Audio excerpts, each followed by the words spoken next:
Hi, this is Thomas with Believe in the Run. This is Robbe with Believe in the Run. I don't think you're supposed to introduce yourself for this. Oh, really? Because we're interviewing I like you. it. This is perfect. This This is exactly on par. Go ahead. Who are you? Megan with Believe in the Run, and this is a special episode, a Monday episode The origin story episodes. of Robert. What's your middle name?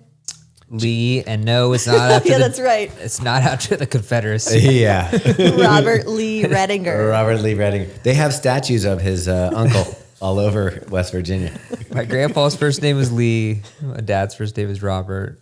A lot of creativity went into that, and no foresight And that's why whatsoever. is that why you put an E at the end of your name? So it's Robert Yeah. E. Lee. Yeah, it's just to throw people off. Robert E. Lee. Oh man. Hopefully, it's just people from Australia listening to this. They have no idea what we're talking about. Oh, I think it's made it that far. Oh, you think so? Do you know any Australian history, though? That's a good first question for you. Like, I couldn't name a single politician in the history of Australians. What about- Can you name a city? Yes. Melbourne, or is that how they say it? Melbourne? Do you Yeah. know Clive Didgeridoo? Sydney. What? Clive Didgeridoo? Is that a real person? Yeah. No, it's not. Did he? Is that? What's it from? Name one person who had a crocodile farm down there. Besides Crocodile Dundee? Yeah, I was going to say Yeah, that's there's- easy. No. Steve Irwin? Oh yeah, but I don't. Did he have a farm, or was he just? He has like a zoo, a sanctuary. Okay. Yeah. Well, his son's doing stuff now too. Yeah, I saw that Yeah. recently. Anyway, this is supposed to be about you, I mean, all that is about me in a way. Yes. Australia. Okay, let's go to the way back. Do we Okay. start from the beginning? Where did Robbe grow up? Wow. And what was childhood like? Wow. So And we're why? really going deep. Let's see. I was born in Lebanon, Pennsylvania, which is small town near, kind of outside Hershey. I guess if it was South Central PA. Is it Lebanon or Lebanon? They say Lebanon. Lebanon. Lebanon or They honestly just take out the A too. It's like the laziest thing ever. Lebanon? Lebanon. Yeah. There's a lot of stuff like that. Does it make sense? Lancaster instead of Lancaster. That no sense. I've been pronouncing it the other way. Yeah, they just people make stuff up. Anyways, so I was born there, lived in Palmyra, Pennsylvania, which we talked about because that's where Nick Bear's from until I was 5. And then I moved. Like, how do you not know him? That's like, it's not like it's huge. Like, Right. you had to have He's shared. young. He's younger than me. Oh. He's like 8 years younger than me. I thought Yeah. maybe you'd have to be sharing some DNA living in that small town. Yeah, it's pretty small. So, and then we moved out more towards the mountains near Hershey, and that's where I lived pretty much all my life before bouncing around places as an adult. But so I grew up there, and let's see. Do you want like the for real, like the whole history? Yeah. All right. Might as well, people. I have 3 People brothers. wanna know. I have brothers. I'm the oldest of 4 siblings. My youngest my brother's 10 years younger than me, and that's like the age range. That's big. Yeah. 4 is a lot. 10. Yeah. What? 4, and we lived in 10 this. years. 4 Dude, kids. It was crazy claustrophobic. We lived in this tiny brick ranch house, and there's just one floor until I was 15 or 16, and we redid the basement. Did you share a bedroom? Yeah, with my brother. He was 10 years younger than you? Yeah, so when I was like 12 or 13 until, so like 11 until I was 15 or something like That's that. crazy. Yeah. That's Yeah. what you were basically raising an infant. I guess. I don't remember much of it like in that way, No baby waking you up in the middle of the night. but I guess I don't really remember that. I mean, it probably happened. But and then my sister shared a room, but it was like real tight, real small. But we grew up in the country, so lots of fields and like riding my bike to my friend's house, my only friend who lived a mile away. And then Swimming in creeks. yeah, kind of just fishing, bare feet all summer, starting fires, stuff like that. Like, was it an exciting trip to you, like going to like one of the like gas station stores? Kind of, yeah. So I grew up, I don't know poor, but my dad worked for Hershey Chocolate Factory, so he worked there for 40 years, and so he had it was a pretty stable job. Like it was a union job, and See, as soon as you say that, I think of Willy Wonka. Like your dad has a purple crushed velvet suit that he wore to work. Did Yeah, you guys not get to at all. go to Hershey? Yeah, sometimes, but not too much in the factory. Like there was like one day a year where you could go I would inside the think, actual yeah. factory. Okay, Thomas asked me this earlier today. He said, do you think if you worked at Starbucks, you'd start to hate coffee? So question, Yeah. did your dad hate chocolate Yeah. and or the rest of your family? Pretty much no one in my family ate chocolate that worked at Hershey. Yeah. Wow. So because of that Yeah. reason. It's weird. People who work in gold mines still like gold. Yeah. I mean, as a kid, I loved it. So we weren't, I don't know. I feel like health was weird back then. Like we did eat stuff so my family, my grandma, grandpa, and uncles, they still had a farm a mile away from our house, which is where my parents live now. And so they still raised cattle and pigs and chickens and whatnot. And so we still got a lot of our food from there and corn. And so in that way, that was healthy, but we also had like our pantry was all the sugary cereals, all the that's tasty cakes. Still just the time of no, that's still life. Robbie today. Like I'll see Robbie and you'll talk to him and it'll be like just getting back from Chick-fil-A. Yeah. But I know that for the most part, you guys are pretty healthy. Like I see, even your kids will eat.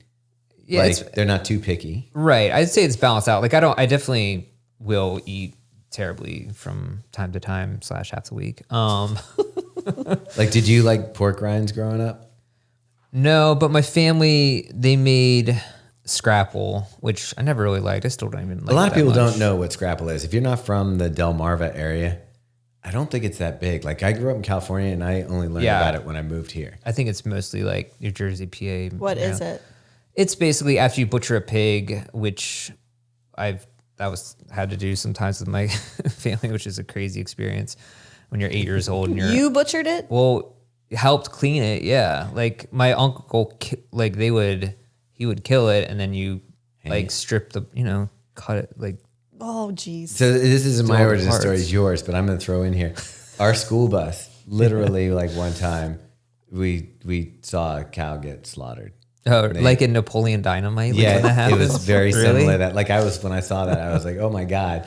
Yeah, they hang them upside down. It's like, yeah. And all the things where you're like, oh, chicken with its head cut off, bleeds like a stuck pig. There's a reason those things are actual euphemisms because you've they're seen all all true. that in Yeah. real life. Yeah. Like as a kid. So it's very, I'm like Dwight Schrute, but like a more normal version. Without as much anger. Yeah. There's the same anger there sometimes. Yeah, for sure. There's some vindictiveness, but sorry. So I kind of grew up that way. So we ate like somewhat healthy, but I was pretty active. Like I was, somewhat healthy in some ways, terribly in other ways. But I was really active as a kid. Like I loved to play baseball. That was my favorite sport for sure. Played soccer. Kind of like rode my bike, did a lot of stuff like that. And then, but we grew up kind of in the middle of nowhere, so I didn't have too many friends. And then I grew up it was kind of weird situation where my parents were super conservative Christians. So it was like, there was a lot, especially being the oldest, there was like a lot of rules and a lot of can't do things. So Are they still conservative? yeah, but like not as much. I would say like in some ways, but generally not as much. Like for sure by the time my brother came along, it was like much different. But I wasn't allowed to watch a lot of movies or listen to music or things that were like it's crazy. Honestly, like it's actually crazy if you think about it. What's weird is that we have this in common. For a little while, I had a that's right. stepmom that we weren't allowed to watch TV or anything. Both of us have discussed it. It might be where our hunger for pop culture. Oh, 100%. Yeah. So like when you were growing up, would kids be talking about movies and stuff and you just couldn't even relate? Yeah, I feel viscerally like even talking about it because they talk about Nickelodeon or Ninja Turtles and Power Rangers, whatever. Yeah. And you like kind of pretend like you know what's going on. Is it like in that scene from 40-Year-Old Version where he's like, yeah, it's like a bag of sand. Yeah, pretty much. Yeah. And that was definitely tough. But for sure, that's where my love of everything, like, because once I got older, it was music, movies, like anything pop culture. Isn't it funny? That's exactly what your parents wanted to keep you from. Yeah. And it drove you to it. Yeah. Isn't that how it always works? Pretty much, yeah. So and like there was no drinking. Parents didn't drink. Nothing like that. Like it was very, like very strict and conservative. And this is the 80s because do you remember the 80s? Like there's the conservative right was like Satanic Panic and all this other stuff. So it was people were spinning records backwards. Yeah, it was a wild time. And so that like even then we watched these movies. There's these movies that existed. You can still find them on YouTube that are basically the dangers of rock and roll. And it's like, and watching those, I'm like, this looks awesome. Yeah. You kind of like, there's it's a good advertisement for rock and roll. Yeah. And so I grew up like that and didn't have too many friends and didn't know too many people growing up. So before we leave the satanic rock and roll part, because I remember that time period that you're talking about. Yeah. And when you heard music, almost some of that music was a little bit scary. Like, because you knew that it was like quote unquote evil music, like Black Sabbath, and you heard he bit heads off of bats at the beginning, and Guns N' Roses, AC/DC. Well, yeah, that's even later. But were you, when you listened to that music, did it seem scary or did it seem like dangerous? Yeah, in a way. Well, I didn't really listen to it when I was a kid because I had no way of getting a hold of it. I didn't really have friends who, like I said, I didn't have too many friends, so I knew of it and things, but I wasn't really able to get my hands on it. I always felt bad. There's this one kid that would come over to my house to play baseball sometimes. He lived down the road. And he like, for some reason, he only had band t-shirts. He didn't have any other clothing. And would you make him put it inside out? Yeah. my dad would make him turn it inside out because it was the Guns N' Roses album covers with like skeletons and on the chicks. cross. Yeah, and chicks on them and stuff. Like, so he wasn't allowed to wear them to my house, which maybe a little bit I get, but I always, in hindsight, I'm like, man, I always felt bad for him. But yeah, and then so that was. So this is all through high school. Well, that was pretty much elementary school and middle school. In middle school, I started. Me and my friends got really into skateboarding. That was kind of.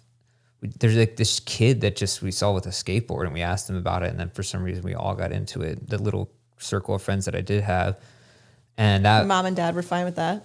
Yeah, they were pretty much fine with that because it was just skateboarding. It was like a sport, and in middle school, they weren't bad yet. Like my friends weren't that bad yet. We were still kind of kids. It was 12, 13. And then, so we skated a lot. My mom would just cart us around to skate parks or just whatever. We just find a parking lot. It was awesome. We lived in the middle of nowhere. So we just find a old railroad tie, wax it up and just put it in the middle of a parking lot. You could spend 4 hours there doing that in 90-degree heat. And, so that's what I did most summers in middle school and stuff. And that's honestly, I think skateboarding helped a lot with probably, and we talked about this Annie on the podcast before. I think I've never had really injuries as far as bone stuff or anything like that. I think it really helped strengthen that from all the repeated, tricks and stuff on skateboards. That's funny because I basically hadn't had nobody in my family really broke any bones.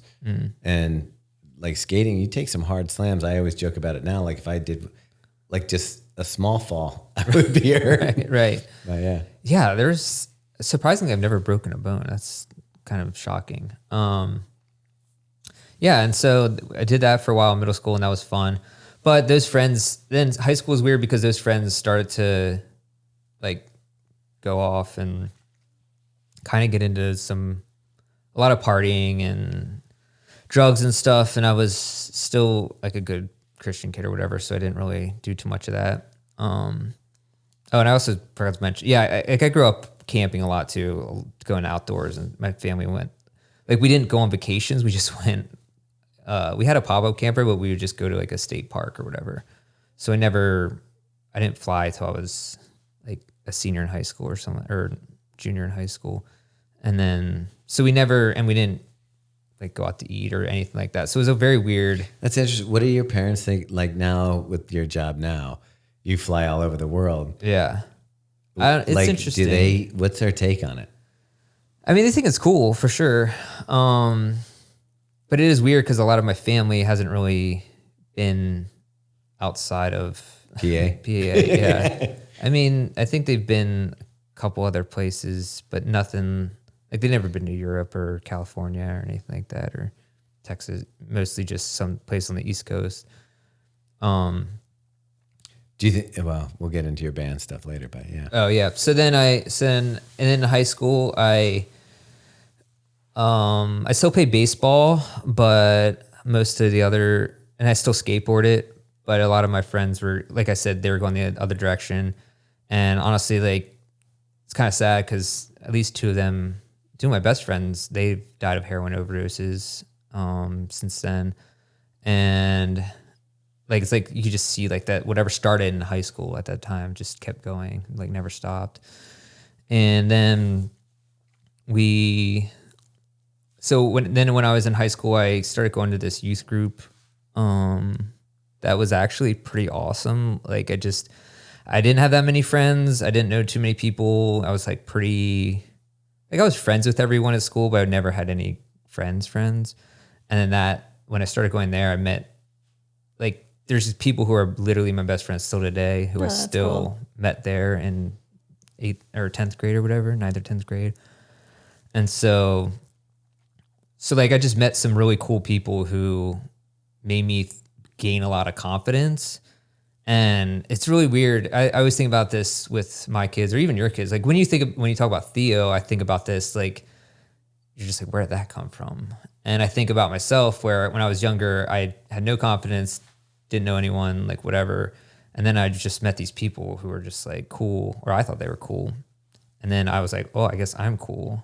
And then I just embraced that and kind of just became myself, and then became friends with like a ton of people. And then I love meeting people. And then like, so before this, would you say you were a shy kid? Oh yeah, for sure.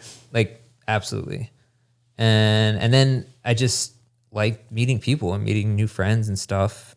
And so that happened in high school and into college. And that was an awesome time for sure. Like that changed my life pretty much my senior year of high school, I guess, or junior to senior year of high school. And then, yeah, so I went to college after that, and I played tennis my senior year of high school. So that was like another thing. I just tried new things. It was just like, I should just try out for the tennis team. And I was actually really good. And I wish I would have done that earlier because that was actually it's probably one of my favorite sports. And then I got to college. So I went to a college called Geneva College. Geneva College is out near like Pittsburgh, Pennsylvania. And it's like a liberal arts school, but I really liked it. It's a small school. Actually, I was like okay with it at the time. Freshman year kind of was rough, and I almost transferred to Penn State, but I just decided last second not to. And then I met with some really good friends there, and I thought I had a pretty good education. I went for English education, I was planning on being an English teacher, probably because I watched Dead Poet Society way too many times. Because I loved writing and reading when I was a kid. Oh, that was the other thing. I was like obsessed with reading as a kid. I read like an insane amount of books all the time. And I loved reading newspaper. Like I would read the newspaper with my morning bowl of cereal. It's like, as a kid? Yeah. Like in middle school and high school. Were you wearing a tie? No.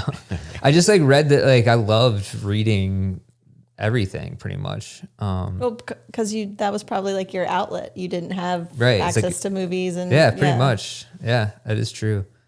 And so like when I was in high school, some friends, like some of my new friends I met introduced me to some cool writers too, like On the Road by Jack Kerouac. That was like a book that changed my life. Like I loved Catcher in the Rye. I loved Kurt Vonnegut books and stuff like that. So I just kind of got into all this reading and writing, and then went to college for English. And it was good. It was a great education in hindsight. I didn't think it was at the time. You're like, oh, it sucks. I go to school. It's like 2,000 people. How big were your classes? I mean, lectures, there were some lectures that were like, 100 kids or something, 150 kids. Jeez. But like my individual classes were like 20 kids. So they're like maybe even less than that, some like 10. So pretty small Yeah. classes. Yeah. So that was nice because you could really get like just drop in the professors' offices at any time, and being a liberal arts school, I felt like it gave me a really good education, just like to think about things in a different way. And you got to take art classes and all kinds of other stuff, so that was cool. But then once I graduated from there, I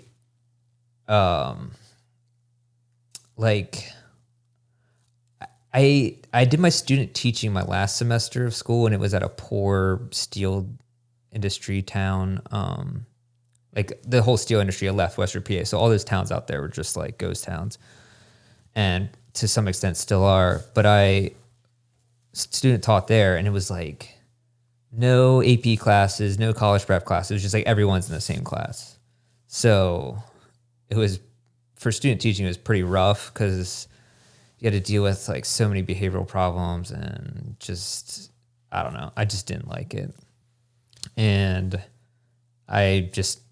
it's crazy because I went to school to be an English teacher, and I did my student teaching, and I was like, dude, I don't know, this is what I want to do. And it's funny because I remember there's like this class I had in my senior year of college where the professor asked us if it was like if you could have 3 dream jobs or something, like what would they be? I think the number 1 was journalist for Rolling Stone or something. And then 2 was a rock star or be in a rock band. And 3 was be a teacher. So my third one was teacher, did that, didn't like it. So then after I graduated college, I worked for a small town newspaper close to home in Hummelstown, Pennsylvania. And so that was just like a weekly newspaper where I would write local news stories, sports, whatever. And a friend of mine. This was a full-time job? Yeah, it was a full-time job, but it paid like $10 an hour or something. It was terrible. And I did that for 6 months or so. And then through a friend of a friend, someone said, oh, my friend is looking for a bass player because they have this band and they want to go on tour. I was like, dude, I'm 22. I've always wanted to do that. I'm like, yeah, I'm just gonna do it. Did you know how to play? Yeah, I play. Oh, yeah. So I played bass since I started playing. Mention that. I started playing bass guitar when I was 15 or 16. You played in the church, right? Yeah. So those friends that I met at youth group, they bought me a bass guitar for my birthday. The one year, I think when I turned 16 or maybe 15. So I learned it, and yeah, played for church. Why bass guitar over regular guitar? I get it. I had a regular guitar, but I think it was one of those, I don't know, it was just one of those things that seemed interesting maybe. There was a time where I felt like the bass was, like, especially with Flea from Hot Chili Peppers. Yeah. He kind of made it cool, and then there's other bands that like were bass driven, and you're like, it's also easier to learn. Cool. Like, sure, it's only one note at a time. Doom, doom. Yeah, one finger, one note. Still gotta have to have rhythm. Yeah, which I'm struggling with at the gym. yeah. And so yeah, I did start playing in high school and played throughout college, and then I was like, yeah, let's join a band tour because why not? And so I remember it was crazy too, because I had this fork in the road where there was a newspaper that called me they went to hire me to be a daily sports writer, which I probably would have, is another path that I wouldn't have mind taking because I love sports. I could have really done well in that. I liked a lot of the Sports Illustrated writers like Rick Riley. He would always have the last page in Sports Illustrated. He was always one of my favorite writers, and honestly, who I kind of formulate the drop email. That's kind of the basis of that, his writing. And Mitch Albom and other people like that were awesome sports writers. And so I had that job offer, or I was join a band, and I was like, I'm just going to do the band thing, which is crazy. Were you nervous at all about that decision? I don't think so. I think I am a risk taker in that way, where If it just feels right, I just do it. So for better, for worse. And I don't know, my parents probably thought I was insane, but I was still living at home at the time because I just graduated college. Okay. And So they were like, get out, go on the road. yeah, I guess, but they let me stay. So when I came home from the road, I'd still stay at home and just work whatever job I could get. So for drop listeners, if you ever hear me talk about some job I had in the past, it's usually in the band days because we were super broke. Like, so basically what we did was we just had a 15 passenger van and a trailer. And Okay, wait, back up for a second. oh, okay, I'm sorry. Yeah. Someone Feel says, free to hey, interject. we need a bass player. Yeah. And you're like, oh, cool, that's me, I'll do it. Do you know anyone in this band? I did vaguely know. Let's see. I kind of knew one of the guys, And then but I wasn't friends with him. did you have to like play for them? And they're like, oh yeah, you're good enough? Or Yeah, I think I just played and then drank some beers. We also have to throw out the name of the band. Yeah, so it was called Farewell Flight.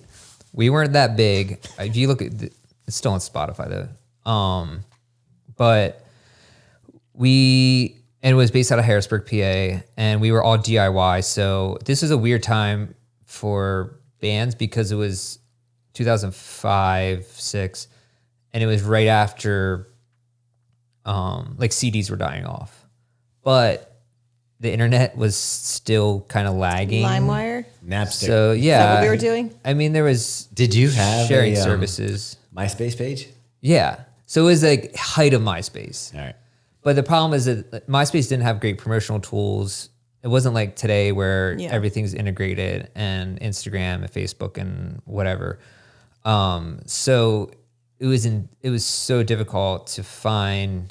I mean, I would literally just do zip code searches and like spam people to come out to shows. Like it was crazy. It was like DIY to the extreme. And or if we were trying to find bands to play with in other towns, we just hammer different places on MySpace because there's really no other way to find venues, bands, anything. And so our drummer booked all the tours, and we would do 3 weeks, usually 3 weeks on the road, 3 weeks home, or 3 weeks on the road, 4 weeks home, just for years. And so mostly this half of the U.S., and we did one 6-week tour that was like the whole way out to California and up to Seattle and back. But I mean, we played 750 shows in the span of 6 years. So, I mean, 130 shows a year at least. Okay, how does a band member get paid? So, they don't. So when we were first starting, we were so broke that everything we made just went back in the band. So it was like into the band. So it was van repairs, merch, buying merch, just general expenses and stuff like that. Because you only make, on a good show, you might make $100 For the whole group? Yeah. So like not a good show, but just a normal show. Okay. And then sometimes if you get really lucky, if you have a hometown show, you might make 500 or something like that. So you were just using that money to survive and travel? Yeah. So it's like when we came home, I remember coming home from tours where I'd empty my change jar just to put gas in my car to get to work. Like, I'm not kidding you. I had no money. And we were like hungry a lot because our first priority was cigarettes and beer and then food. So in that order. And didn't you have a hack at Wendy's or some place with a receipt that you could get? Oh, we had a ton of hacks. I could go on for another hour about all the food hacks. Because there is some of the back of the receipts would have, if you fill out the survey, you get a free Whopper or with a purchase of fries. But they didn't say you couldn't buy value fries, which are only $1. And then you buy, it was like a drink and a fry. But if you buy the value one, it was $2. And basically you get a whole meal. So that was like a hack. Then Arby's had this weird promo. It was back when they were doing like texting stuff where they're like, oh, text this number and you'll get a code.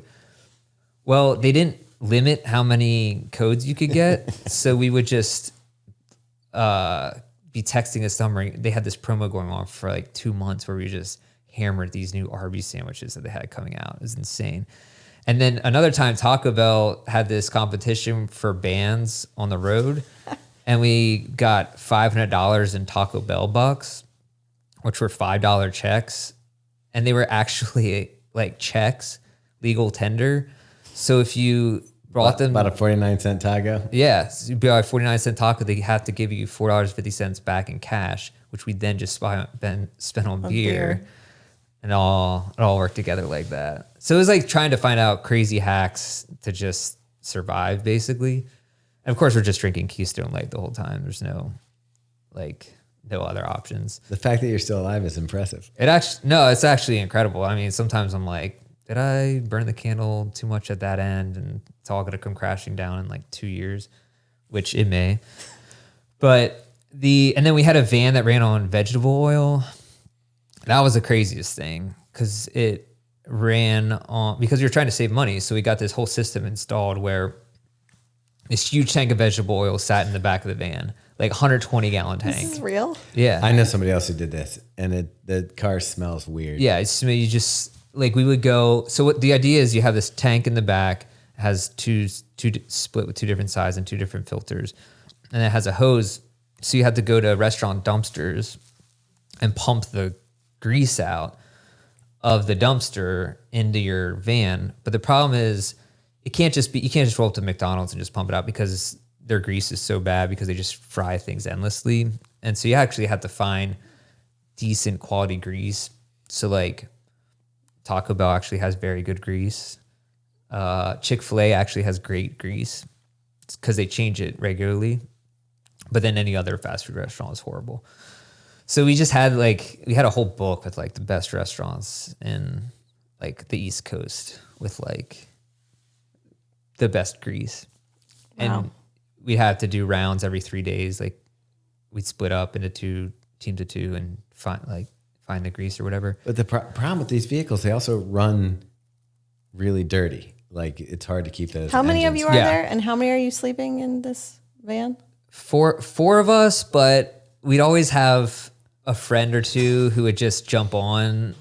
We had this one friend he's now a doctor making like $500,000 a year, a cancer doctor, but he was in med school at the time or prior to med school. And so whenever he had a break, he would just like fly out and meet us, or jump in a bus and meet us on tour and just tour with us for the next 2 weeks. And he would rack up these crazy bar tabs because he just put it on his student loans, which was awesome.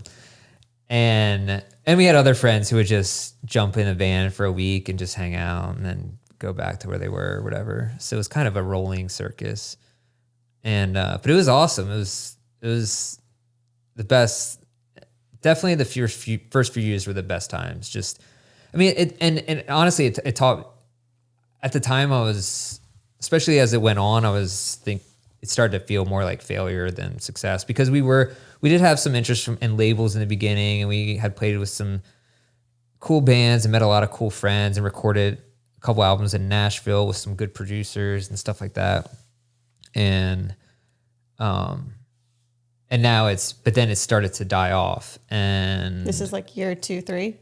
3 or 4. Okay. And then by that time, the grind of touring and playing to 10 people at a show, like some dive bar. And what I always thought is like, you're playing the same songs over and over and over again. Doesn't that start to? Yeah. I mean, that's why Radiohead doesn't play Creep, stuff like that. It's like, fans love that, but I understand now why bands don't play certain songs or even go back to certain albums. So yeah, that got old. But just the lifestyle, it started to get more depressing, where we were just drinking, not to have fun, but just to drink. Just to stay level. Just to get through the RV day. Sandwich. Yeah. Just to stay warm in the van. Like when you're in an ice storm in Iowa and you're 28 or 27 years old, and all your friends now are starting families or have real jobs with 401ks, and you're drinking Evan Williams whiskey, and sleeping in a van with 3 dudes when it's 30 degrees out. It's like a little depressing. And then you have to go home and wait tables at the Holiday Inn. They're like, hey, Robbie, how's it going? Yeah. That's what you were doing? Yeah. So mostly my job was waiting tables at a restaurant at the Holiday Inn near where I lived. And then but I also, like I said, I just pick up Yeah. crazy random jobs if I ever needed extra money. And You're still living at home at this point? I lived at home, I think until I was 25. It's like the first couple years, and then I moved out and lived with a friend who just gave me super cheap rent, like $150 a month for a room. And so that was in Harrisburg. So then, yeah, that was a kind of a grind. And then towards the end, it got, like I said, it got pretty depressing. But yeah, when I came home from tour and people ask you, that was the worst. Because in the beginning, you're like, oh yeah, went the whole way down to, Tallahassee, over to Austin, up through Kansas City to Michigan, and played like, it was a lot of fun. It's like a good time, and people thought it was cool. And then once you're doing that for so long, it's like, damn, like, I don't know. It's just, I didn't want to talk about it. And then, so I finally, so my wife now, we had dated my senior year of college, and we dated for a year and then broke up for 4 years. And so we kind of reconnected when I was 28 or something, 27. And then I was like, okay, I need to move on. Need to go do something. I don't know, just need to move on. And I moved to Baltimore, dude, and it was just like on a whim. Not because of Kimmy? Kind of, but her brother had a boat cleaning business, and I had just gotten off tour, and it sounds so insane. So I was working for a water meter company, installing water meters throughout, like they were upgrading all the water meters. This requires no skills? I learned them on the fly. Okay. Robbie, you haven't heard these stories? It sounded like torture. You'd be out in the freezing weather trying to use tools. Dude, that job was so hard, but it really taught me a lot about independence, and kind of, because you'd be out in the field and things would go wrong, and you couldn't call anyone. Because when I was younger, I wasn't very independent. My mom did do a lot of stuff for me and for us kids. She's just trying to help us, but I never was taught resilience or anything like that. And so then that job, honestly, that was another thing that changed my life, was being stuck in the middle of nowhere if the water meter breaks or something, and you just got to figure it out. And it's like, at the time, the job sucked. I thought it was such a shitty job, but you don't realize it's like some things just are good in the long run or in hindsight. And that was a super, like, it was hard. It was manual labor in a way, or just being out in the really bad conditions in dead of winter in Pennsylvania. And but that really helped a lot. And so anyways, I came home from a tour, and they were like, yeah, we don't have any more work for you. Like, our contracts are dried up. And so I didn't have like any money to my name, and I needed a job. And so Kimmy, who I was dating, she lived in Annapolis, and I knew her brother had this boat cleaning business. I was like, can I just work for you for summer? And I'll figure the rest out. I just need, as long as I have a job, I'll figure it out. And so I found a place on Craigslist within a couple of days, and thank God it was in Canton, because I had no idea where anything was in Baltimore. Oh, wow. I was just lucky. It's like a block from my kid's school. And he had a room that didn't even have a full wall. It was like, the middle rooms in row homes? Yeah. The tiny little ones? Yeah. It was one of those where just basically the bed fit in, and the wall didn't even go the whole way up to the ceiling. It was crazy. But he only charged me like $400 a month, or $450 for everything, which in Canton is insane. Yeah. And so luckily I moved there, did the boat detailing stuff for a year. And then I did it myself. Like, I ran the business for a year. And that was the hardest job I ever had, like, no question about it. It was so hard, because you imagine just a 50-foot yacht, and you had to wax the whole thing. Just imagine the whole thing. Like, Yourself? yeah. You had no one else? Like, I had my one friend from home, actually, like that. He came down and did it with me. But you have like a power tools, like a power buffer, and you're waxing the whole thing like underneath, like I used to upside have a down. boat. My dad used to do that. I would do Yeah. like one section for 4 minutes and be done. Yeah. It's like, dude, it sucks. Thanks for the help. And it is in July. Heat is like radiating off the boat. You're trying not to get sweat on it because then it messes everything up. It's like, I mean, I was in good shape, but that was brutal. And that's another job where I'm like, dude, I hope it doesn't come back on me because there's a lot of chemicals and stuff. Like, Yeah. I don't even know. We hardly ever wore masks. You were outside. And don't forget you did medical testing too. Oh shit! I didn't even talk about the medical testing I did. Oh yeah, so the whole time we were in the band, real brief, we like me and the other guys in the band, we were all broke. So there's the Hershey Medical Center would do these medical tests of all kinds of crazy stuff. And I mean, I did drug testing in college. That was a whole nother thing. That was crazy, super crazy. But because that was clinical drug trials that you would have to stay at the place for a whole weekend. And then, but I did these at the Hershey Medical Center. They did these all kinds of tests where they would inject your arm with vitamin C, which makes it feel like it's breaking somehow. I don't even know how it would hurt so bad. And then they would measure the nerve activity in your leg, which I still feel like I can feel. How many times I got stuck with that. And the one time they put these like thin like acupuncture needles the whole way straight through your thigh, like 4 of them, like one end to the other. Are you sure you weren't in the movie Saw? It was a crazy time, and then you get like $50 in a lunch voucher. And you and everyone in the band would do these. Yeah, like we were their main clients. We get the first people to call. They just Were they call like? them all the Where time. they be like, "Hey, farewell flight is here." Yeah, honestly, they would. They'd be like, "Yeah, we just saw Timmy. He got his crackers and lunch voucher." Did I meet Timmy? You might have met him once. Who's the one who has the keen tattoo? That's Mark. Mark, okay. Yeah, I think you might have met him.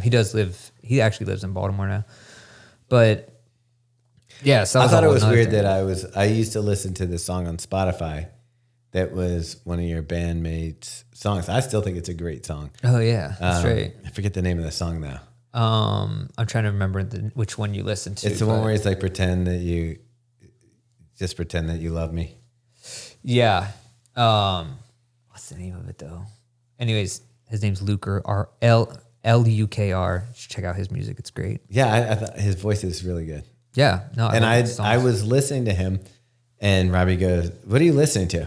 Yeah. And I said this. He goes, "I used to be in a band with that guy." I was like, that was my lead singer. Yeah.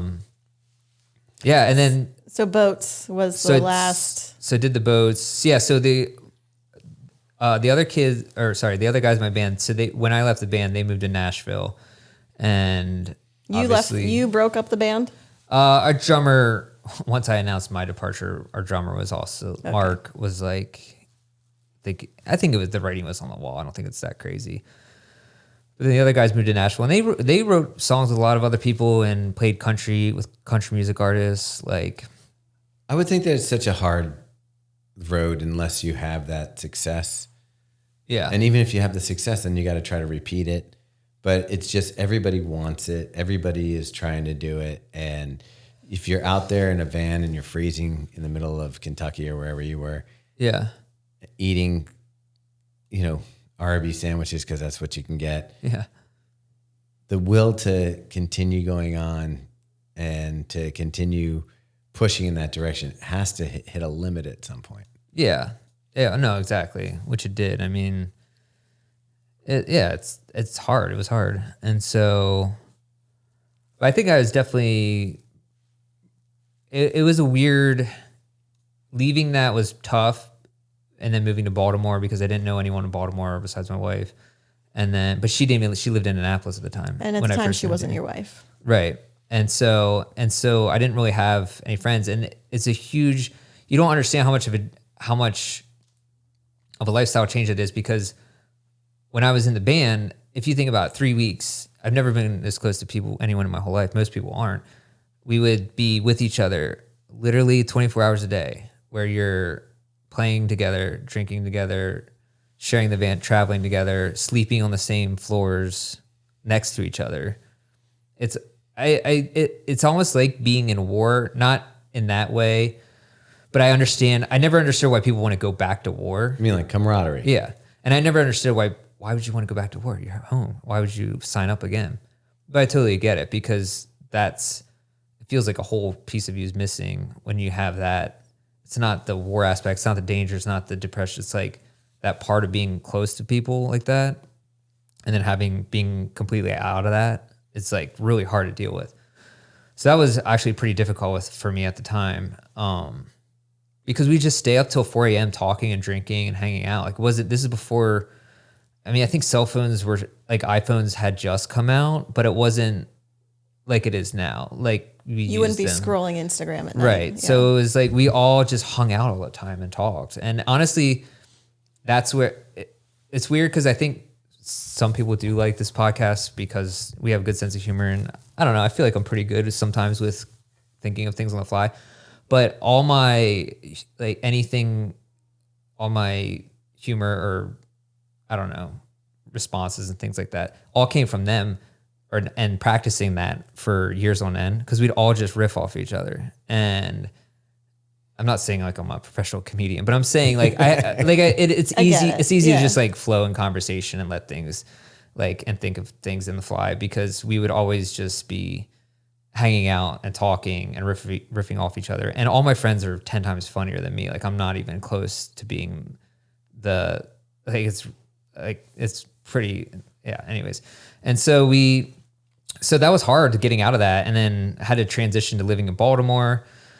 And like when boats were done for the season, I bar backed at Salancha, an Irish pub down in Fells Point. Still there. Yeah. And that job was actually pretty rough too because that one. Dealing with what you had to deal there. Yeah.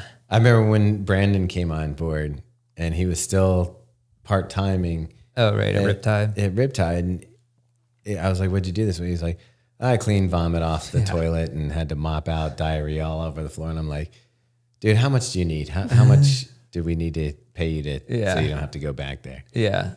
Yeah. No, that kind of stuff. And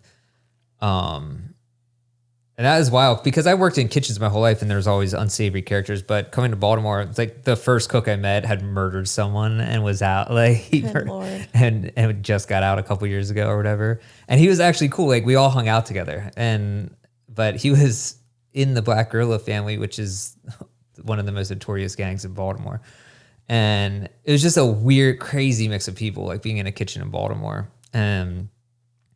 But that feels like a similar lifestyle to the band life where you're up all night. Well, that's why I kind of I had no problems working in a restaurant because I had done it my whole life anyways. And B, it's like, I kind of like the pirate ship mentality of it in a way. And so that was, I did that in the off season and stuff and just tried to save up a lot of money that way. And then I ended up, the boat detailing thing was like so hard and brutal and wasn't working out too well. And a friend told me he worked for a military contractor for the Department of Defense and was like, hey, we have some openings in like the technical writer position or something. And so I just wanted like a normal job, honestly, for the first time in my whole life. And so I took that.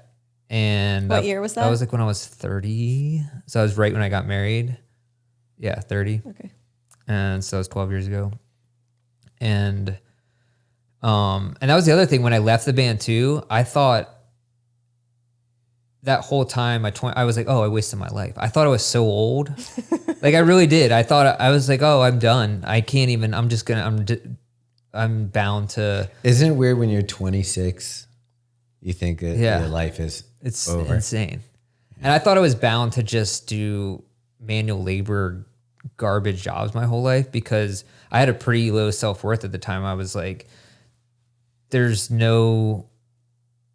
don't even know what to do. I don't even know what my skills are. I literally had no idea. I was just like, I haven't done anything since college as far as academically or in the real workforce.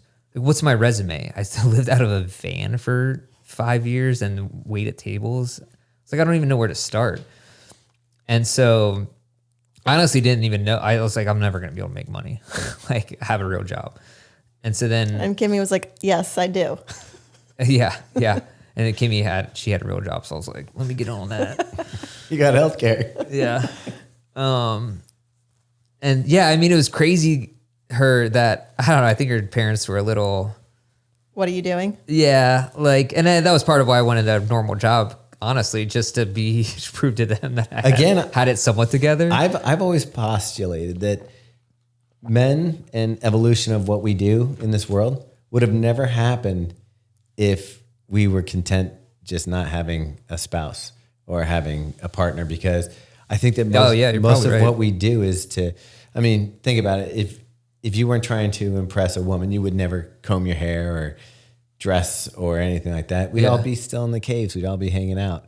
And I think that the motivation is, okay, I got to do this. I got to show that I can provide for a family. Yeah. I got to show that I can do this. It motivates people to. Oh yeah. Before Kimmy and I got back together, my plan was actually me and one of my best friends, we were just going to buy a boat and just live on it and just kind of bum around. Like we were actually going to do that. And because I didn't know what else to do. I was like, might as well just kind of check out the world and bounce around. And then obviously, when I met her, I was like, okay, I should probably get things together, or when we got back together. And so then I did that job for a while, and then that contract ended at 6 months. It was like the shortest contract ever. It got cut almost right after I started. And so then I had to find another job, and I was on unemployment, and I was like, dude, I hated unemployment. That was probably one of the worst times too. I hate not working. And so that was not that long. It was only 6 months, but got an offer from the Coast Guard to work in their technical information branch as a contractor. So I took that. And then while I was at the Coast Guard, this is before I had kids, I started going back to school because my wife worked at a community college. So I was I got free classes. So I figured might as well pick up another either degree or just learn more. And again, I went to basically make money to show her parents I wasn't a deadbeat. And so I started getting into cybersecurity or computer networking. I took a bunch of semesters of computer networking, and I did really well, but I hated it. It was just so mind-numbingly boring. And then I switched to web development. So I was learning that for a couple more semesters and learned JavaScript and a bunch of stuff like that. So kind of got way into web development, and then, which is crazy because that was, I had a job offer from another place, but then it was kind of the same time as Believe in the Run. It was right after I started Believe in the Run, and that was some agency that's in the Camden Yards warehouse. I forget what it is. But so that was another path I was going down. But then running came into my life during the time. So then when I was at the Coast Guard, this is about 9 or 10 years ago. And I think I have told this story before I referenced it, but the whole reason I started running was because so my friends, that guy, the medical doctor who would come on tour with us whenever and just party with us, he had friends, he lived in Brooklyn. And so when we were off tour or going through New York City, we just go up to Brooklyn and hang out there and party everywhere. And we were basically doing a crawl through Manhattan on a Friday night or something. And we went past this place where they were doing, what do you call it? Bone marrow donor, matching stuff. And he was like, we're doing this. Everyone get in line. You're going to see if you can be a bone marrow donor. Because we were all hammered and he's a doctor. And we're like, whatever, just give me the last thing I'm doing. If someone tells, give me the lollipop. See you guys someplace else.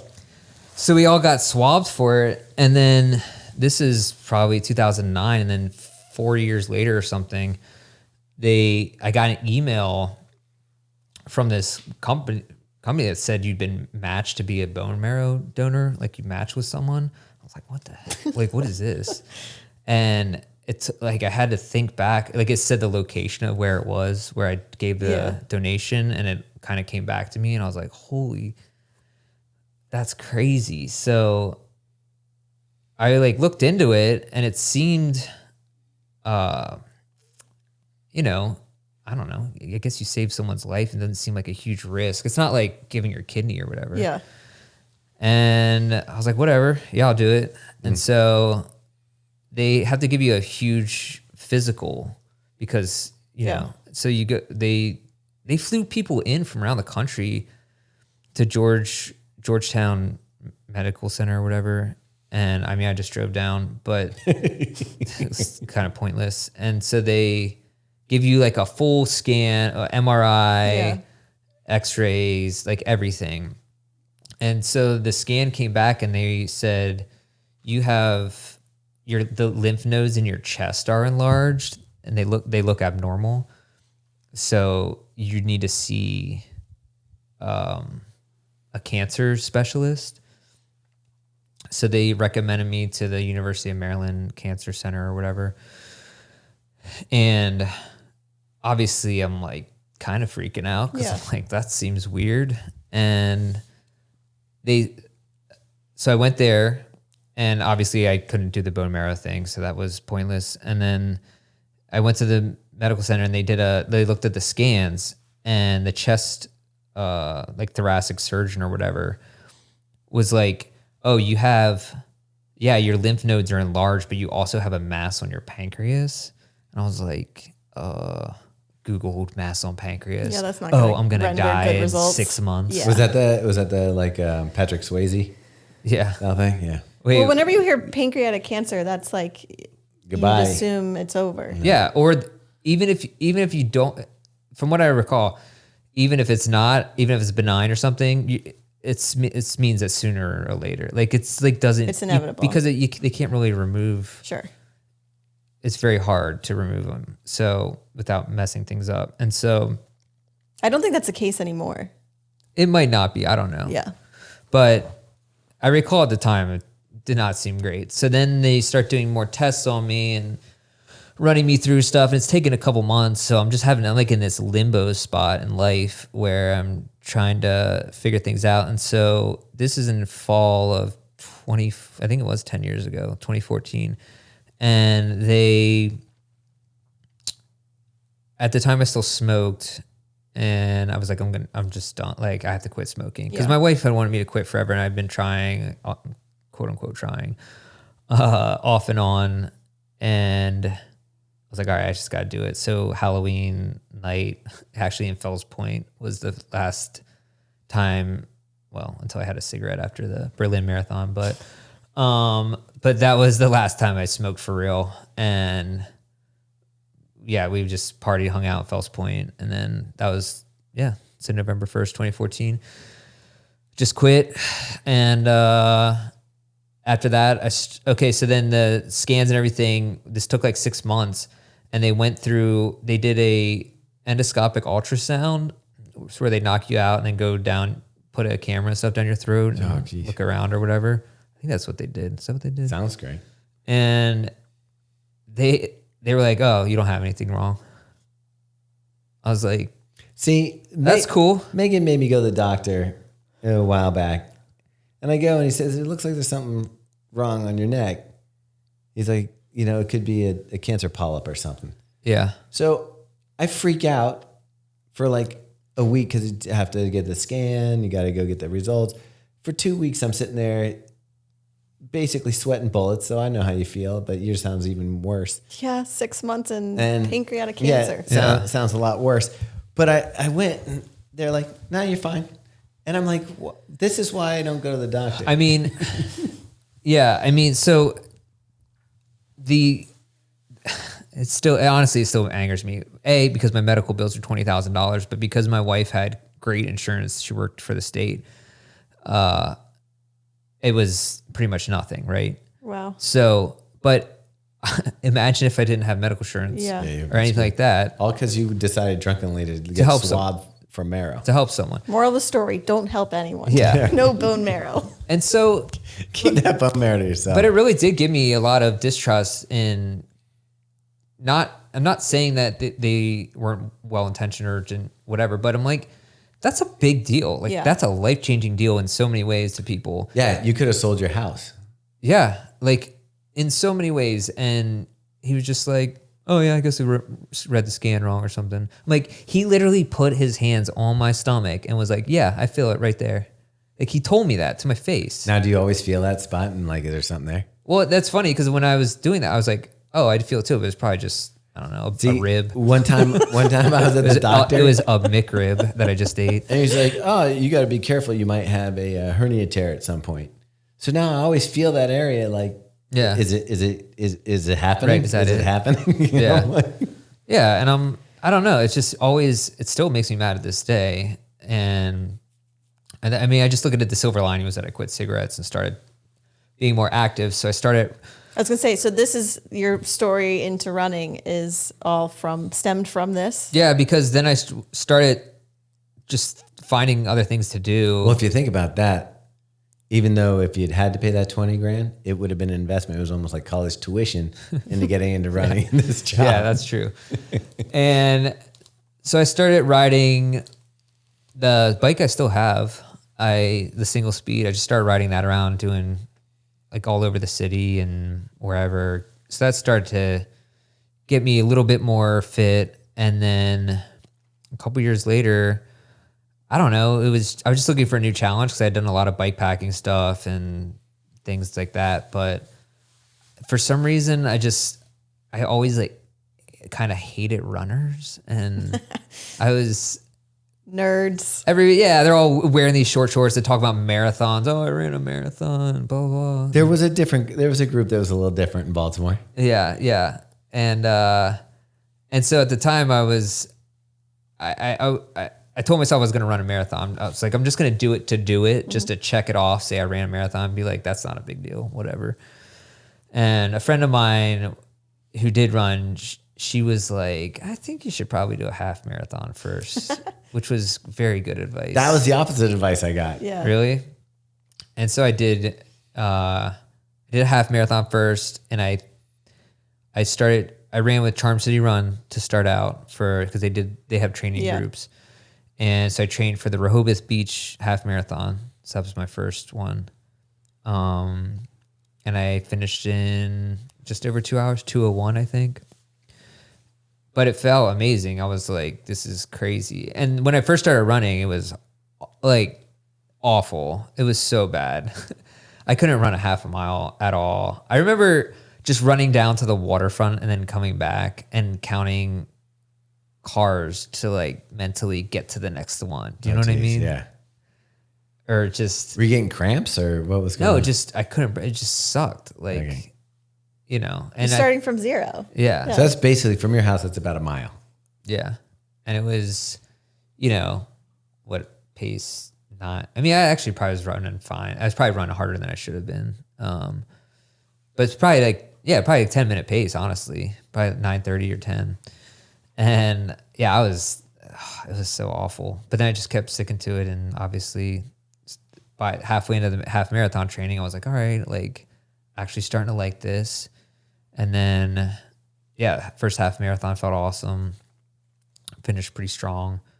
And then kind of went from there. But then, so I was looking for other running groups because the Charm City Run group was cool to start out as far as I had no idea what to do with running or anything. I still forget what was my first Nike shoe?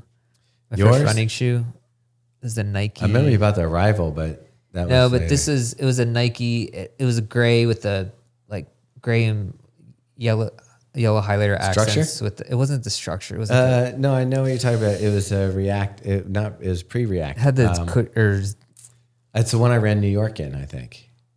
Yeah, I think you told me. It was a stability shoe though. It was, yeah. It was a cool looking shoe. Yeah, but I remember, it's gonna drive me nuts. It had fly wire. Yeah. Yeah, I know exactly. Anyways, I can picture the shoe, but I can't remember. So that was my first shoe, and I think my second was the Pegasus 33 or 32. I had both of those at the same time, and then my first marathon was the Houston Marathon, 2015 or 2016, I think. And so so then I was looking for a different running group because, no offense to Charm City Run, but the vibe was, it just like wasn't my people. It's fine. Like, but I wanted someone where it felt like I was in a band again, because that's the kind of people I hung out with. It was like people who may or may not smoke or drink, or like, it's just risk take, different. They look different than normal runners. Well, to They're give not an dressed in example, neon and we had tattoos. We enjoyed partying as much as running. Yeah. So I found the Faster Bastards on Instagram, which is crazy because there weren't really that many run crews back then, and not really many on Instagram. And I didn't know that. I just thought, I was just looking on Instagram, found it, and I thought, oh, this is just normal. And at the time, wasn't that many people in the Faster Bastards, probably. there was two cycles to Faster Bastards. So in the time when we came down and we're running in Baltimore, where you would have joined, Yeah. it was a steady crew of Megan, Gavin, There's probably 5 to 10 Steve people. Leibowitz, Yeah. Katz, Yeah. Steve, and Adam. And that was pretty much the weekly crew. And then it was kind of funny because Eric Schulman started coming out. But it was a group of about, I'd say 10 people that were hardcore there every week. And other people started looping in. But everybody that came out at that time, except for Megan, and Gavin doesn't have any tattoos, but everybody else was pretty much tatted up and Wearing all black. Yeah. Yeah. And I thought that was cool. And so I DM'd the Faster Bastards account and asked about the runs and didn't hear back from anyone for like 2 months. So that person would be Thomas. Yeah. I doubt it was 3 months. No, it was just probably just like 3 weeks. Yeah. Or 2 or 3 weeks. But yeah. I think I had started, I think I figured out like how to get there anyways. So it was in the bio. Weekly runs. Classic. yeah, but I think I forget Were what the you other question pre was. Wednesdays, or was Wednesdays already a thing when you came on? No, I think I was pre. Okay, because it started off as like a weekly 10-mile run on Saturdays. Yeah, it was just that. Yeah. Yeah. And so that was that was probably like 2016 or something like that. And so started running with Faster Bastards. And obviously I really got into running. That was like, most runners know when you get really when you first start running, there's that first learning curve. And then once you're in it, then it's, I want to do every race. I want to do this. I want to do this. So that was pretty exciting. And at the time I only had one kid. So I still there's some flexibility, freedom. When I first started, I think my wife was pregnant.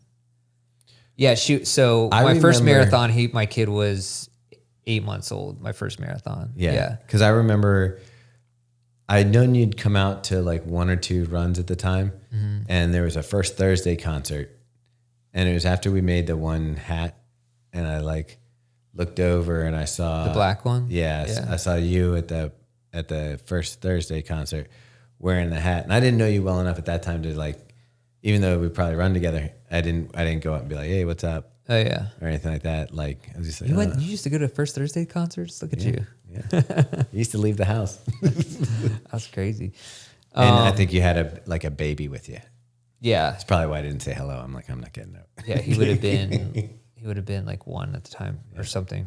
Maybe less than that. But anyways, it was that's when I really started getting into running. And then when I was doing stuff with the Faster Bastards, I would do I don't know. I don't know how it came about, but I would do these runs called red line runs. I know how it came up.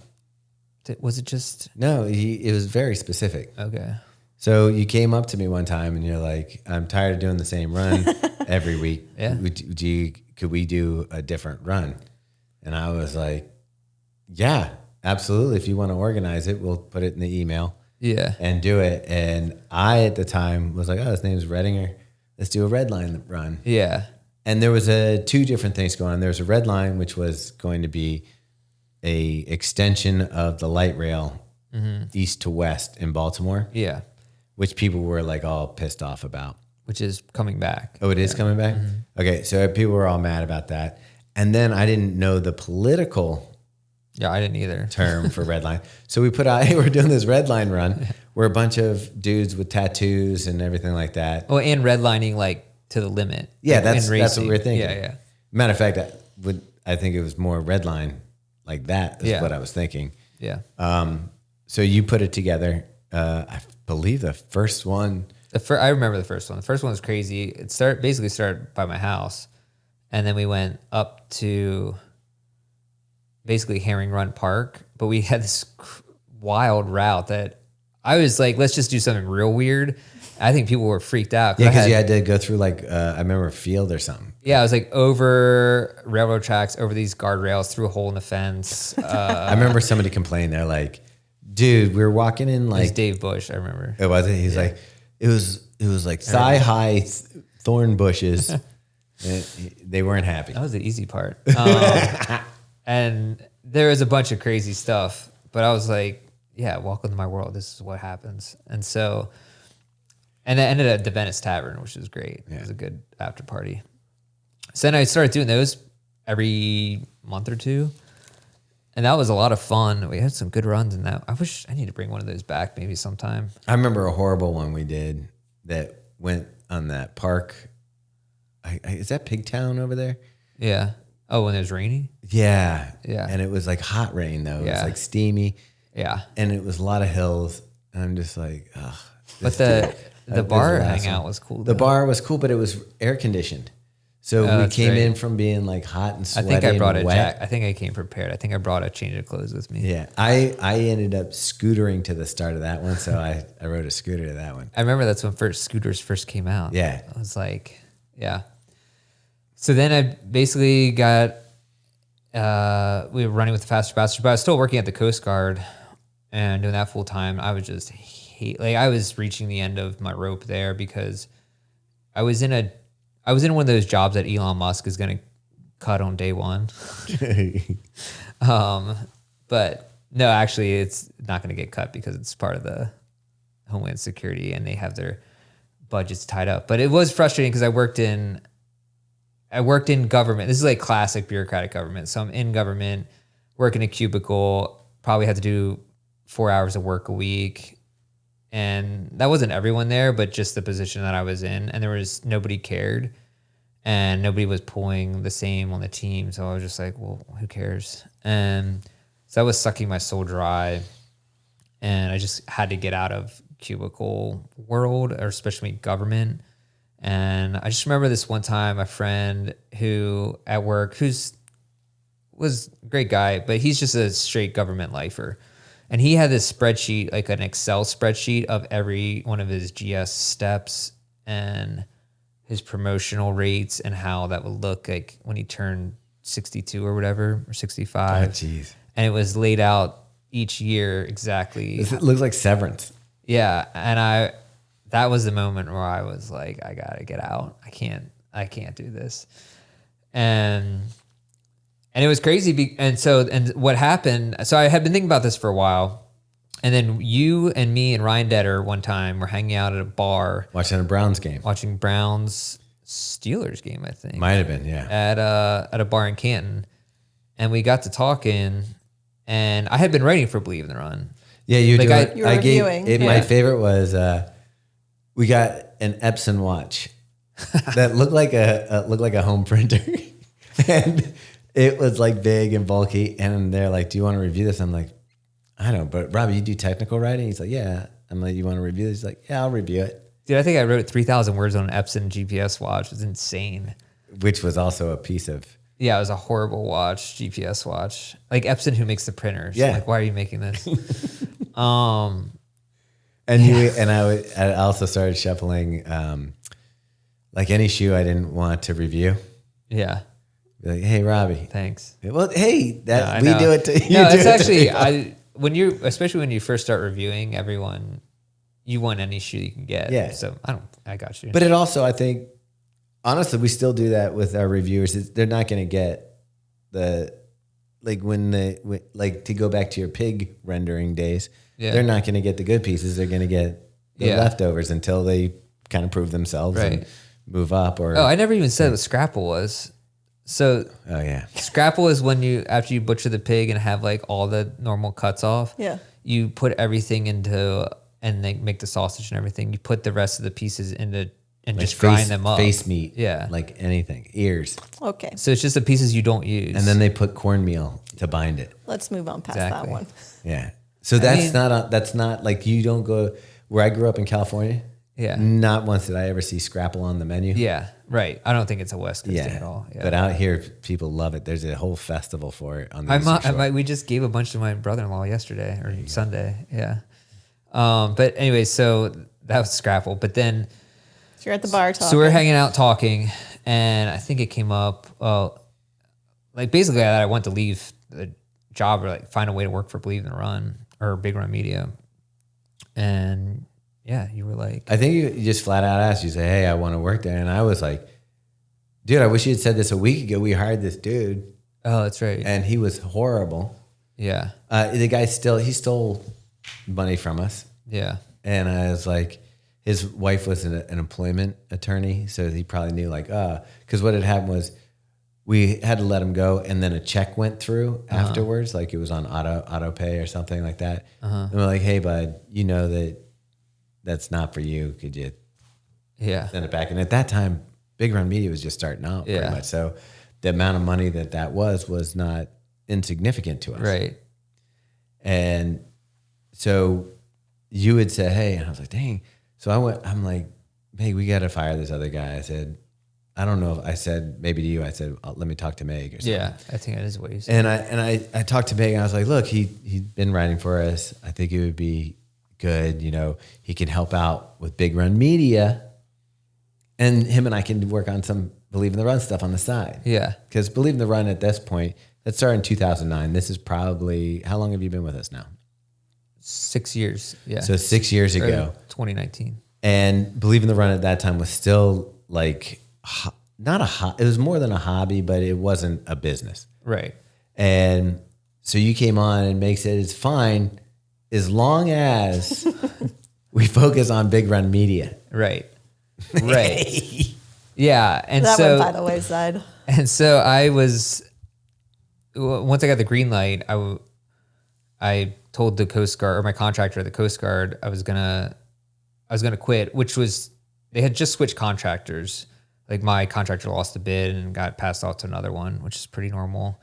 And that contractor, the head of the branch at the Coast Guard, the government guy, he really loved me and he was like, "You have to keep him." And so they were basically willing to offer me whatever I wanted to stay there. And I turned it down because I'm just like, I don't, like, it was pretty decent pay.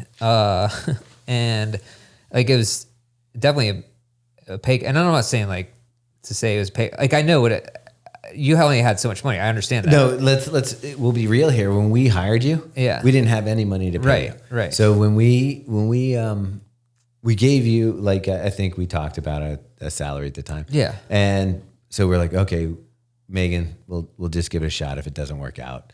Well, you told me, I think you told me like, "Look, we don't have any money." I was like, "Well, I understand. And that this is like what I can do." Yeah. Which is, I think, what you said. So we were met cool it. with it. And then I go back to Meg. I go, "Oh, I don't know how we're going to pay for this guy, but I think we'll be able to figure it out." And Meg and I were pretty optimistic at the time. We were able to pick up clients and stuff like that. So we're like, we'll make sure it happens. And it wasn't, I would say, just so it doesn't sound like I was asking for a ton of money. I think it was normal money. It's but normal it was, money, but for a small business starting out, it's a lot. Yeah. The business was myself, Megan, and one other Yeah. employee, Rachel, at the time. Yeah. And So any money more than that, more than zero. But here's the is- thing. So we were, more than zero. If you had said $10 a week, we'd have been like, "I don't know where we're Yeah. getting it." Yeah. But we were at that time kind of like subletting for my brother, his office. Right. And so we weren't paying rent either. Right. We were doing work for him to kind of cover that cost. Mm-hmm. So you came on that week. My brother and I had a disagreement or misunderstanding of some sort. And now we no longer had Nice. the office. Nice. Well, not only that, we lost our biggest contract that we had the same week. Yeah. From actually, it's a government contract technically. Oh, It was yeah. with the Navy. Oh, right. The Army Navy 10 miler Right. that we were working on. So we lost that, which we had just had a meeting like 2 weeks before that. And they're like, we're going to build this up. We're going to do it. You guys did a great job. We love how it went last time. How can we spend more money with you? And then their budget board or whatever was like, we're not going to do a 10 miler anymore or a half marathon. Yeah. And so they just wiped it out. And they're like, sorry, we don't have a half. We're not. And I'm like, you guys just got rid of the race. They're like, yeah, there will not be that race anymore. Wow. Which is kind of odd, but that sounds like a government thing. Like, oh, we'll cut that. Oh, yeah. So we were like, okay, we just lost our office. We lost our biggest client. And we just took somebody on a salary. So you don't know behind the scenes. Megan and I are kind of sweating it out. Yeah. And we're like, we'll figure it out. There's lots of nights where we would go to bed, and right before bed, I'm like, we're going to be okay, right? Megan's like, yeah, we'll be all right. And meanwhile, she's probably flipping over going, we're going down. And so you came on, and I just remember it was like, I was torn because I wanted Megan to get the help she needed on Big Run Mute, but I also, I love the Believe in the Run side, and you were gravitating towards the Believe in the Run side. So poor Megan's over here going, what are you guys doing? I mean, yeah. I mean, I saw like huge potential for it, and I was like, I feel like if I can, and I worked a lot, and I feel like in the evenings too, and I was like, if I can justify this making money, then I can work. I mean, the whole goal was like work and running, you know, like do what you love. And I was like, but I felt like I understood like the it wasn't at the time a fruitful endeavor. I remember you and I going but I also understood if I could just prove that it'll make money. Yeah. But you and I went on meetings with like people who were like, hey, how do we make this viable? Remember that? Yeah. And I remember going through, and the guy's like, maybe you guys should do more on YouTube. It's like, yeah. And we're like, thanks. That's helpful. Yeah. But yeah, I don't know. It's weird. But I mean, and it was like the groundwork was already there, of course, because you had been doing it. And it was, and I was just like, if we can all do this, like just figure this out. Yeah. Like, I think this is a thing. The best thing that happened to us was the pandemic. To the business, yeah.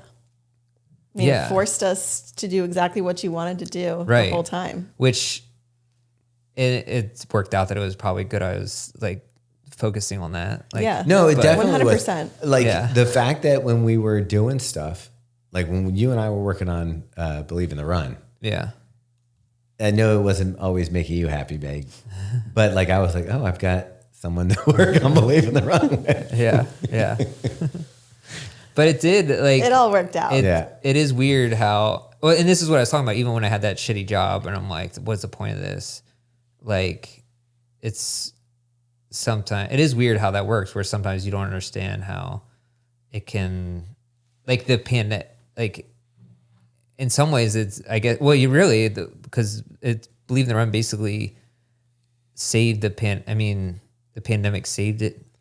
Without Believe in the Run, I feel like Big Run Media, because Big Run Media is all the clients dropped off, right? Yeah. No, the first grit pretty much saved. Yeah, like that right there was saved Believe huge. in the Run, and then I think there was a few things that fell into place that were the huge. I honestly starting to do some of the work that we did with some of the brands.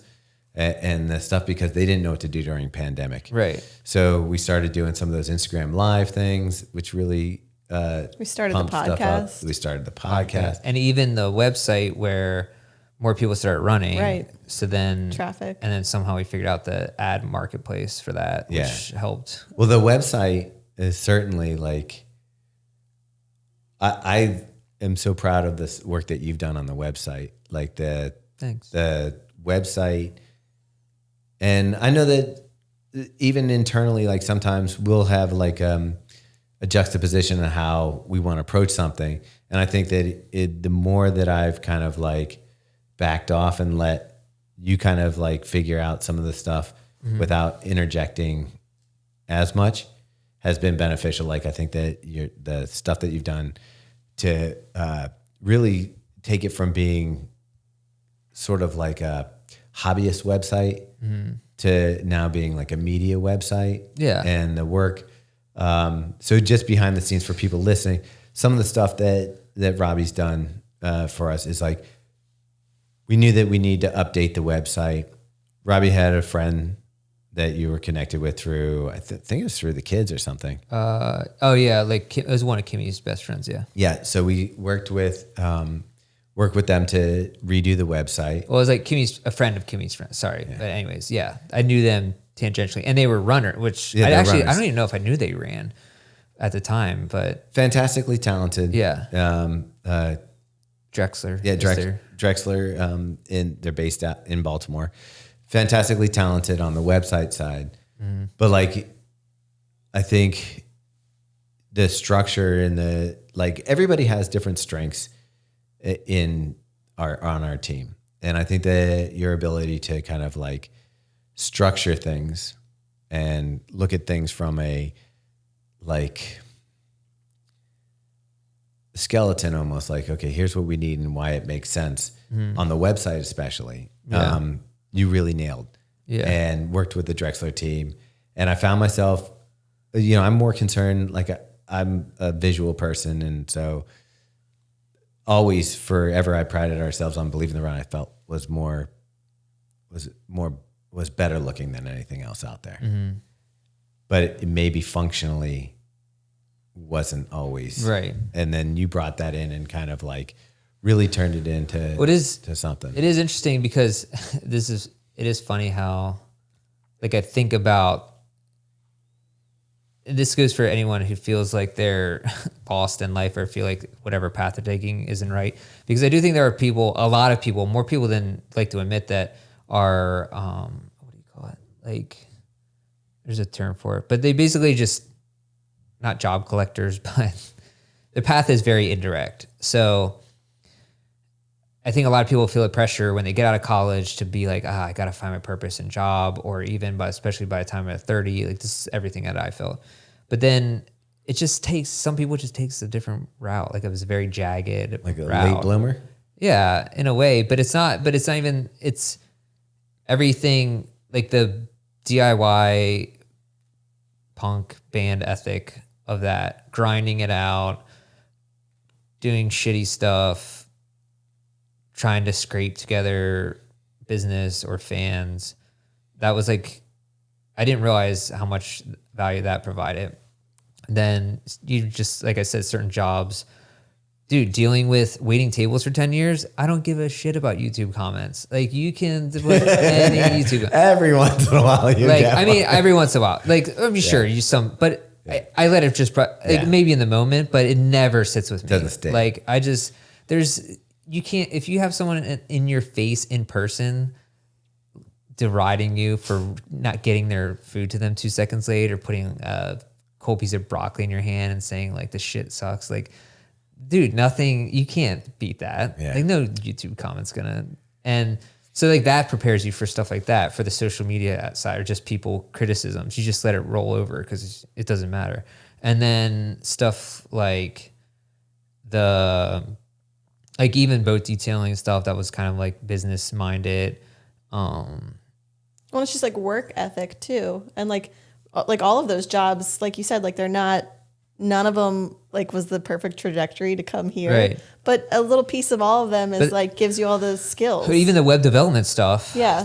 I know how to talk to all the web developers and see like what we need, how it looks on mobile, how it, different aspects of that work. And so it's just weird how it all comes together. And actually, real quick, I just thought of this. I did want to mention it because I do think this is like a super integral part that I don't talk about too much, but I think was really important in everything. Was that when I got out of the band and I started trying to get a real job and stuff, I didn't have any money to my name, like for real, zero. And my wife had a little bit of money saved up, but we were renting. We didn't make a ton of money. But I had $35,000 in student loan debt, which isn't a ton, but at the time it's still a lot. Like I deferred my payments forever or whatever, or made minimum payments. And so I was financially, we decided to get completely out of debt, like just had nothing. And so for a couple years straight, we just hammered that down till we had no debt. And so I just made that like a core aspect of our financial lives. So and I understand how you can leverage debt in certain situations, whatever. And like technically, it's better to put a car loan, like if you get a 2.7% interest rate, whatever. But it's just, I don't like have any of that hanging over heads besides our mortgage now. And so that has been such a huge thing for me, because not having a $400 a month car payment, and I'm not judging anyone who does, but just this is my, like how it worked for me. For freedom. So so I've always had that like freedom to take risks. So say we were living in our house, mortgage is a very low percentage of our overall income. So I felt like setting ourselves up for that, where we didn't have that money, like any bills, and we were able to save up money. So that gives you like a landing pad to take that risk. I feel like that was a huge part of it, because if we had a ton of debt and a huge mortgage payment and car loans, there's no way I would have been able to leave the Coast Guard, like, because it's not like. No, I hear that all the time from people who like, there's tons of people who would love to take the risk or jump and do something, and they just can't. Yeah. Because they box themselves in a corner, whether it's because they needed to have a car or wanted to have, and it doesn't always have to be like a vanity thing. Like, they spend too much on their credit card for clothing. Sometimes it's just life. I know right now, if there's a certain wide foot reviewer that if you probably didn't have student loans would want to be able to leave them around all the time. Yeah. And I understand. And honestly, and sometimes it's just life and it is what it is. But we worked really, really hard, and when we first got married, at focusing on that and sacrificing a lot. I mean, like we live pretty minimally and have used cars. I mean, you have one car that's like whatever. And I feel like I don't buy anything really. Yeah. Like we'll go out to eat sometimes, but obviously it's nice because we get our shoes and running clothes and everything. My biggest expenses are maintenance for this place. Right. Yeah. and that kind of thing. But I felt like I always wanted to say that and mention that, because it's not like I just fell into something. Like I definitely like set myself up to try and be able to do things that I love to do or take risks, because that's why I was able to go from the Coast Guard, which did pay like a pretty high salary for a government contractor anyways, and then be able to say, oh, okay, look, I'm going to jump over here and then do my best to work my way up, to build that so I can justify having, bring myself back to where I was, which worked out. But I think that's a big deal to know that it's not like I'm just drifting around, be like, oh, like let me just quit my job and just start over here. I'm like, this is like a 10-year setup, like, so. Okay. So it's kind of yeah. So to wrap this up, let's get into, did you ever think in any job, because I think that your core is that you're a writer, that you enjoy writing. And did you ever think you'd be able to get a job where you would get paid to go around the world and travel the way that you do? Yeah, I thought when I was in a band, which it's funny because it's pretty much the same thing that when I was in a band, that's what I wanted to do. The only downside is that now I have kids and a family. So like, I always think if I was single in my 20s, this would be I'd say that's the drawback of having a family and then having this in my 40s. I'm like, why not in my 20s? I would go on literally every single trip. Well, I think why you didn't get it in your 20s is I almost feel like we've had people here that have been younger that maybe thought this was normal coming out of school. And that's true too. Yeah. And I don't think people understand that, like, at that young age, really, like, what we were able to do here. The fact that I can take an hour and a half out of my day or an hour out of my day, we can sit here and talk on microphone about our paths and stuff like that, and just have a conversation that normally you would have to reserve for a weekend meetup with friends or a bar thing. That this is part of like what we do. Yeah. Like, how are you going to appreciate that? Right. And that's why coming from where I came from, it's like, I mean, I know, like, I actually know what it was like to be broke and poor, and even from growing up and like my whole life. I mean, just growing up and we didn't have a lot of stuff growing up. Our cars were always breaking down. Like, it was, I mean, it was tough. And then coming to, and then the whole time to the band, and then just, it's been a lot, but it's nice to somehow, even with Believe in the Run, it was like, it almost, especially with a band that was so hard and worked so hard and got nothing out of it as far as success from our perspective. I mean, I was super valuable and I loved it and I would never take any of it back, but it almost seems too easy. Not easy, but I'm just glad it's nice that it worked out, as opposed to, I feel like you have survivor syndrome.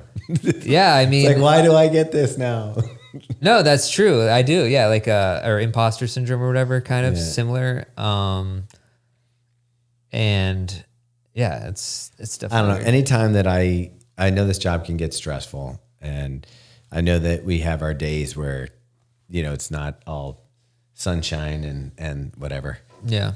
I just try. I think back to being stuck at a desk or being in a cubicle or in some of the other jobs I've had, and how I felt like I was doing nothing with my life, and I had to wake up the next day and do it all over again. Yeah, that's the thing. It's like, I was talking to a friend of mine who does retirement planning this morning, and because I just wanted him to look over stuff.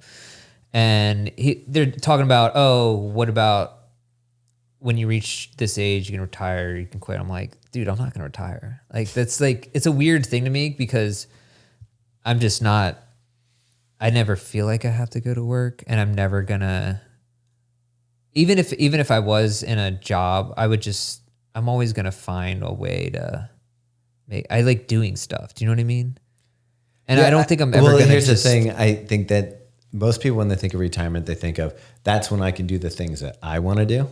Right. I think the difference is you are now living in life where you're doing the things you want to do. I guess that's true. And I feel very lucky about that, because I get it. I remember what it was like dreading Mondays and the Sundays for Fridays. When it used to Sunday night and it started rolling down, you start thinking about what you had to get done on the work and stuff. Now it's like, I'm like, oh geez, I got to write up that review for this show. Yeah. I'm like, oh, this is awesome. Yeah. It's crazy. And I got to say, for anyone else listening, so aside from the setting it up financially, the other thing was, I feel personally, how I set myself up for this too, and not that it was technically intentional, but just it's a byproduct, is meeting people. You have to meet so many people. If you really want to set yourself up for success, you have to just meet everyone, because everything I mentioned in the last hour or whatever we've been doing this, all those things were someone. Remember, I knew someone who knew someone in the band who were like, oh, you want a bass player? I found the water meter job was my friend who worked for me. The boat cleaning was my brother. The Faster Bastards was you. The Believe in the Run was you. The Coast Guard, but DoD, all those jobs, everything was because I knew somebody who knew somebody. But I will tell you, like, I also think to say what you're to add on to what you're saying. People send us emails all the time, and if you have no connection to us, I don't have a face. We don't have any emotional connection to you. Yeah. We don't have any responsibility to your mom, your friend, or anybody to be kind and actually see what you're sending. You kind of have to find a different hustle angle. And I have to say, the other day, I was getting a FedEx package delivered. Mm-hmm. And the guy was like, hey, I see you're a media company. Can I get a job?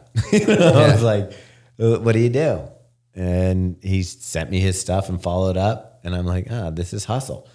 And his stuff's good. It is, to your point, he's out there meeting people. He happens to be doing it from a FedEx truck. Yeah. But he had the nuts to be like, hey, I see that you're doing this. Are you looking for anybody? Yeah. And I've done that stuff like a lot in life where you gotta make yourself memorable. And what do you say to someone that's shy and doesn't feel confident going out there and doing that? I don't know. You just have to do it. It's just like one of those things. And I used to be shy. I used to be non-confrontational. I used to hate all of that stuff. I get it, but you don't have to talk to everybody, but you should be talking to people in the areas like. Yeah, I mean, I don't know. You had to go to the extent that I go, which is literally everybody making friends on the airplane. Yeah, we're on the airplane, and I'm just trying to put on my noise canceling headphones so I don't have to talk to anybody. And Robbie's getting a life story of the lady next to him. But that also opens more doors. Depends what you're looking for. But there's. I guess I'm not opening doors at this point. I'm closing doors. I've met people in all kinds of ways that have led to other things. That have worked out. So I think that's a huge thing in building connections. It's just, if you have a bigger network, you have so many more options. Yeah, for sure. And not saying, I hate networking things. Like if you go to a networking thing, because everyone there is just out to get something. I don't mean that. That was when I talk about jobs I hated. That was the worst. I had a job where they made you go to networking. Yeah, there's events. nothing worse than a networking event. Right. Because everyone, it's like being in DC. Everyone there is just to once a leg up on the next thing. Yeah. And I've run into a couple of those in the running industry lately. Really? Those dudes that are like, hey, let me get, they want to exchange It's like, card. just be cool. Just just be cool. Just hang out. Like there's so many ways to do that. And just be real. But I'd say those are like the most, looking back, it's like, that's definitely the most successful, setting yourself up financially as best you can. I would say living below your means, especially because that's the other thing. It's like, I know no matter what happens, I can get a job. Like, because if I don't need a lot of stuff, if I don't keep my material costs low, and I can just get a job anywhere. And as long as I can cover my rent and stuff like that, I feel like I can make it, And I understand that's not especially as you grow up and you have kids and you have stuff like this, like there are for sure bills and responsibility. It might not be the same as when you're 21, but I definitely feel like if you can just do those things, set yourself up financially, meet people, kind of go out of your way to do that. And then, and just look for ways I know that's a stupid thing, like the law of attraction or whatever, what's that book? That's The Secret. The Secret. But it is true. Like I have noticed that, and I've never read the book or bought it, but if you were essentially focused on a goal or something, I don't know how it works. I don't know how it happens, but the world does come around to make it happen, but you have to be all in on it. So believe in the run. Yeah. What's been your favorite memory or thing that you've done? What's the thing that you're proudest of, or just something that when you think of it, you're like, this was all worth it? That last little tidbit really got him. Yeah. This is all worth it. Yeah. Maybe don't go that far. Just maybe a highlight from Believe in the Run. Highlight. I mean, going to the Olympics was insane. Yeah. That's because I remember watching the Olympics when I first started, when I first started running. I remember watching in Rio. I remember watching the Rio Olympics and thinking, how would I ever be at the Olympics? I think that was Kipchoge. Kipchoge was there. I think that was also the year that Med ran. That's when Galen Rupp got third. Rupp, yeah, and Dez. Did Kipchoge win that? Didn't he win? Sounds right. 20 in Rio? Yeah. And so I remember watching that and I didn't even know who a lot of them were at the time, and thinking like that was, I mean, I remember, what was it? I remember there was times in the very beginning when there was other reviewers who would get invited to things like, I think there's an ASICS event out in the desert or something. Oh, you're talking about that. I remember this. Yeah. It was the glide ride, and it was a red glide ride. They went out to the salt flats. And they just said, hey, just start running. Yeah. And even just like these little things where I was like, I want that to happen. I have no idea how to make that happen, but just like going in that direction. And this is what I mean, like the law of attraction. I feel like it's kind of like, I always think about Indiana Jones in The Last Crusade when he, like, there's the bridge he has to step across to get to the Holy Grail room or whatever. And it's kind of like a leap of faith, really. Yeah. But he just walks and thinks like, I just got to like go in that direction. And when my foot hits, it'll land on something. And that's how I felt it's always been for a while, like in the beginning. And then eventually you just like, you keep making more steps, and then it keeps like the path lays out in front of you in a way. And because I remember like we were trying to like get deals with like sock brands and stuff, and Koros was the first company that ever paid for anything, like first brand company. They paid for like a Instagram like post or something. It's like $1,000. And anyways, I just felt like I know what sock company you're thinking of. Yeah, but I just imagine like couldn't imagine how we would ever run Tokyo Marathon or even Boston or New York City, any of those things, or even just talk to someone at TRE. That's the thing that I think was for me is the having access to the people that are actually working on the shoes. Yeah, that felt like something special to me, that I was able to like find out what they're thinking, give them my opinion, and have them be interested in hearing our opinion. Like right. That was as like big as the travel to me. Here's this is the craziest thing. The craziest thing to me is that you can walk around probably now and look at people's shoes that they're wearing and be like, well, something I wrote or talked about I know for a fact that things that we said changed the way that shoe is. Like there's certain changes to shoes that I know happen because of reviews we've written. And that's insane. Because that's hundreds of thousands of pairs in the world or whatever, millions. We're part of the industry in a way. Yeah. And that's I just feel like that's crazy. Honestly, you should not be taking our advice. Yeah. I also love it when we hear from like running retail people who work in the industry, and they're like, yeah, I look at your guys' reviews so that I can like talk intelligently about the shoes that are coming in, because they don't get a chance to try all the shoes. So they'll pull up our reviews and read them, which blows my mind, but they'll come up and tell us that. And the other thing I love hearing is that people walk into the store with their phone in their hand with one of our reviews up and be like, yeah, can I see this shoe and this shoe? Yeah. I'd say, and I would say the